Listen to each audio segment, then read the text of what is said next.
कामचोर बहू। कांता बहन की 2 बहुएं थीं, बड़ी कल्पना और छोटी प्रिया।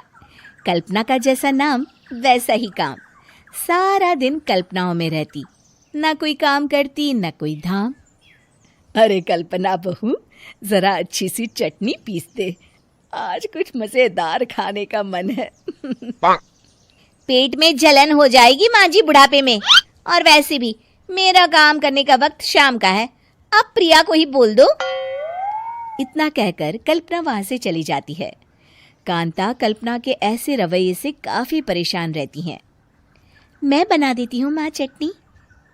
ऐसा बोलकर प्रिया माँ को चटनी बनाकर प्लेट में खाने को देती है कि तभी वहां कल्पना आ जाती है।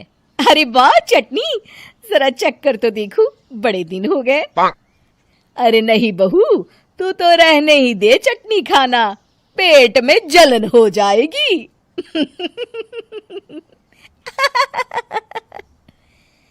इतना कहकर कांता और प्रिया दोनों हंसने लगते हैं। कल्पना सारा दिन या तो मोबाइल में यूट्यूब देखती या फिर सोती रहती। उसका कमरा भी बिखरा और गंदा रहता। एक दिन कल्पना का पति अशोक उससे कहता है, अरे कल्पना, जानवर भी उस जगह को साफ कर लेता है जहां वो बैठता है, तुम तो इंसान हो, कैसे इतने गंदे कमरे में रह लेती हो? देखो सारा सामान यहाँ वहां बिखरा पड़ा है।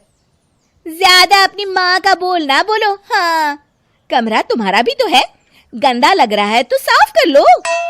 पता नहीं तुम्हारे साथ मैं कैसे जिंदगी बिताऊंगा। इतना कहकर अशोक वहां से चला जाता है।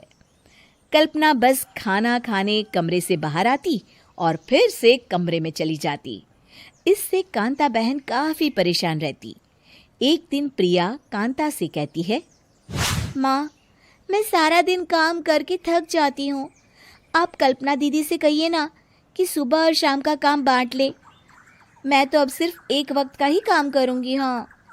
अरे तू वो भी ना करना, एक बहू तो कामचोर थी ही, दूसरी भी आ गई काम ना करने के बहाने लेकर। तभी वहां प्रिया का पति रमेश आ जाता है।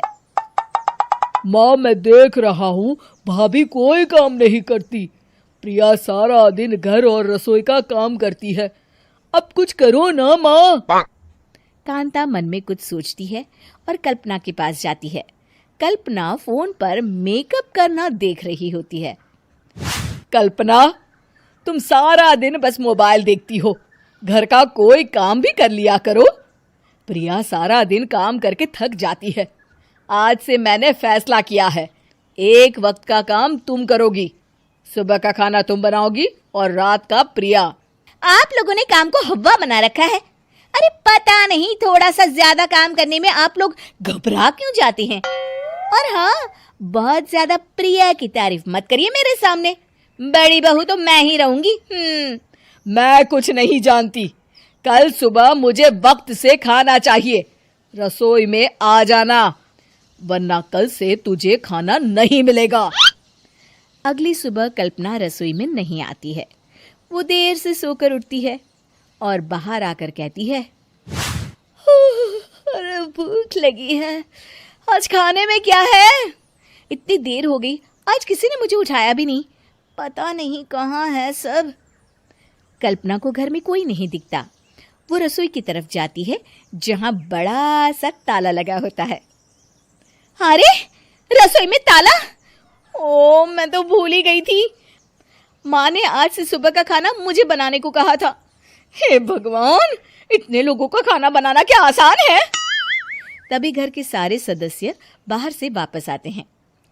वाह माँ जी, मजा आ गया छोले भटूरे खाकर। मेरे मुंह में तो अभी भी स्वाद आ रहा है। अरे कल्पना, तेरे भरोसे रहते तो हम तो भूखे ही रह जाते। कल्पना को बहुत गुस्सा आ जाता है। अब बहुत हो गया, आज से मैं अपनी रसोई अलग कर रही हूँ, मैं अपना खाना खुद बना लिया करूंगी। कल्पना अपनी रसोई अलग कर लेती है, पर आए दिन उसका देर से उठना और काम न करने की आदत से वो भूखी ही रह जाती थी। उसी के सामने घर के लोग अच्छे अच्छे पकवान खाते और कामचोर कल्पना को जैसे तैसे ही खाना बनाकर खाना पड़ता। पर एक दिन तो हद ही हो गई। माँ, दीदी आज सुबह से कमरे से बाहर नहीं निकली, हमें जाकर देखना चाहिए। सो रही होगी कामचोर कहीं की, पर तुम कहती हो तो चलो देख लेते हैं उसे। कल्पना कमरे में पेट पकड़कर बैठी होती है। हाय मेरा दर्द, पेट दर्द के मारे मर रही हूं मैं।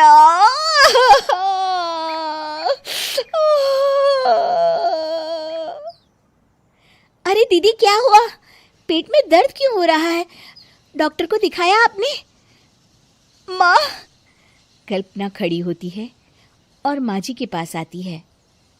मुझे माफ कर दीजिए, अब से मैं सारे काम में मदद करूंगी, कभी आलस और काम चोरी नहीं करूंगी। हाँ हाँ, वो तो ठीक है, लेकिन अचानक क्या हो गया जो तू काम करने को तैयार हो गई? कामचोर कल्पना।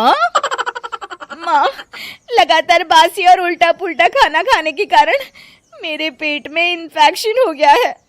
काम न करना पड़े इसलिए मैं 2 दिन का खाना एक दिन ही बना लेती थी। बासी और खराब खाना खाने के कारण लेने के देने पड़ गए। पेट में दर्द हो रहा है। चलो अच्छा हुआ, देर आए दुरुस्त आए।